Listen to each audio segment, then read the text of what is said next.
A lot of people are watching what's playing out, this air assault, and wondering why now? Oh, why now? Because after Israel decided to leave Gaza Strip a few years ago and we got Hamas in return, about half a year ago, according to the Egyptian initiative, we decided to enter a kind of a truce and not to attack Gaza Strip. Hamas violated on a daily basis this truce. They targeted Israel and we didn't answer. Is making news right now as attacks continue. Who really started it? Israel broke the ceasefire. But Israelis say, not true.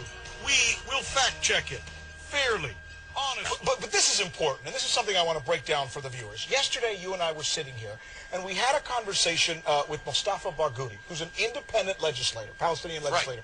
Right. And he said that most news organizations have ignored the possibility that the people who actually broke the ceasefire was not the Palestinians, or not Hamas in Gaza. What he said was, in fact, I think we've got that. Dan, play this, and then we'll give you some more information on it. Let's go ahead and go to that. The world press community or media community is overwhelmed with the Israeli narrative, which is incorrect. The Israeli spokesperson have been spreading lies all over. The reality and the truth is that the side that broke this truce and this ceasefire was Israel. 2 months before it ended, Israel started attacking Rafah, and never lifted the blockade on Gaza. Gaza remained without fuel, without electricity, without bread, without medications, without any medical equipment for people who were dying in Gaza. 262 people died, sick people, because of an access to medical care. So Israel broke the ceasefire. And you know what we did? I've checked with some of the folks here at our international desk, and I went to them and asked, what was he talking about, and do we have any information on that? Which they confirmed 2 months ago. This is back in November. There was an attack. It was an Israeli raid that took out 6 people. Now, let me refer you. It's not just us. We checked in other periodicals. Johnny, go over my shoulder if you can. Here we go. The 6-month ceasefire started coming apart at the beginning of November after Israeli commandos killed a team of Hamas fighters during a raid on a tunnel they suspected was being dug for kidnapping of Israeli soldiers. That raid set off more Palestinian rocketing. That's U.S. News and World Report. I got another one for you, I believe, here. Okay, this is The Guardian. Questionable, but nonetheless. A 4-month ceasefire between Israel and Palestinian militants in Gaza was in jeopardy today. This was actually reported when it happened after Israeli troops killed 6 gunmen in a raid in the territory. That's important to report. And here we go as well from theeconomist.com. And the point of contention here is this one. Johnny, one more. The last straw came in November when Israelis killed 6 gunmen, it said, were digging tunnels to launch a raid onto Israel, spurring Hamas to respond with a barrage of rockets. So the question is to who started this. And we've been hearing that the Israelis say they had to do this because suddenly the ceasefire had been broken in Gaza by the Hamas and the Palestinians. Is this now a little more in question? You know, that is absolutely true. The Bush administration has been supportive of the campaign so far in Gaza, but has warned Israel about avoiding civilian casualties. What kinds of consultations have you had with Secretary of State Rice? Well, of course, we are in a very close connection. I am in a very close connection with Secretary Rice, and we had some talks only last night. The idea, and this is according also to our values, we are targeting Hamas. We are not looking for civilians to kill.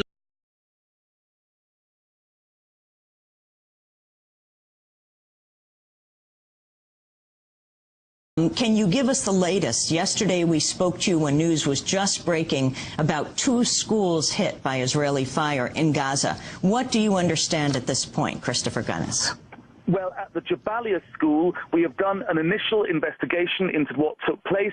We are 99.9% certain there were no militants in the school or the compound. There was no militant activity in the school or in the school compound. If anybody, including the Israeli army, anybody has any evidence that there were people abusing our premises, we want to know, we want to find out what went on. It's in our interest to make sure that militants do not abuse our facilities, but we're 99% 99.9% certain that yesterday there were no militants and no militant activity. And there is some question from the Israeli army about was this activity in the vicinity of the compound or in the compound. And that's more clarification that we need, because if it was in the streets outside, that of course is different from if they were in the compound itself.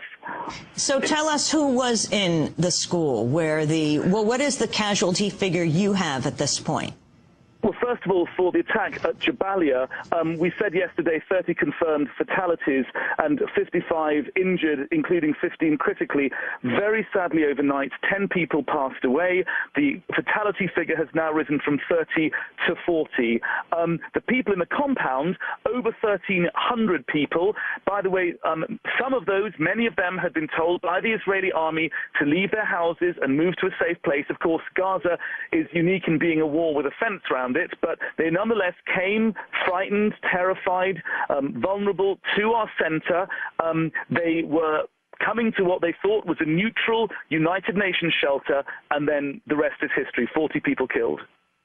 And tell us about this school. A school for who? A school for young children. It's one of over 20 centers that we've set up as shelters.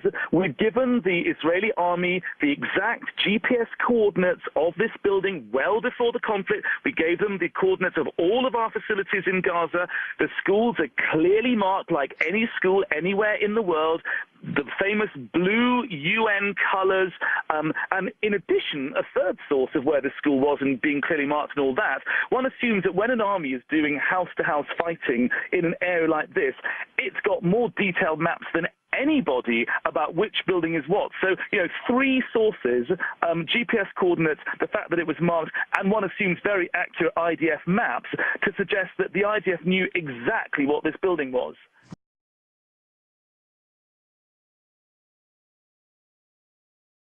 We are trying to avoid any kind of civil casualty. Israel called the population of Gaza to leave places in which they know that Hamas has its own headquarters, since Hamas is using the civil population and is acting and targeting Israel from civil population centers. We call the civilians to leave these places. We are trying to make all the efforts in order to target only terrorists and Hamas headquarters and places. And what about the other school that we talked about yesterday? There were 2 different schools. Well, there was an attack at a school called Asma a couple of nights back at 11:30 at night when 3 refugees went out into the compound of the school. They actually went to the toilet block in order to use the facilities.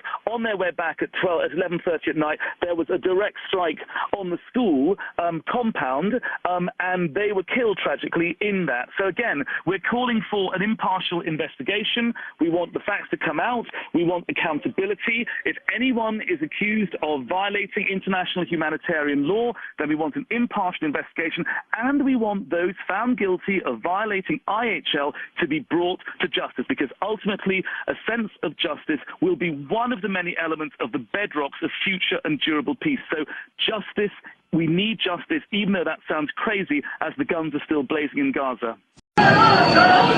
Why is it that the tiny state of Israel can oppress the Palestinian people? It is because it has the support of the most powerful state in the world, the American state. It is the aircraft carrier for American imperialism in the Middle East. It is the biggest recipient of American military aid in the world. It is the biggest recipient of civilian aid from America in the world. It is the only country that can spend civilian aid on arms. It is the only country that can order directly from American arms manufacturers without having to go through the State Department of the United States. It is a second state within the state of America, and that is why it can attack the Palestinians with impunity. Freedom is indivisible. While the Palestinians are in chains, none of us are free. Their fight is our fight.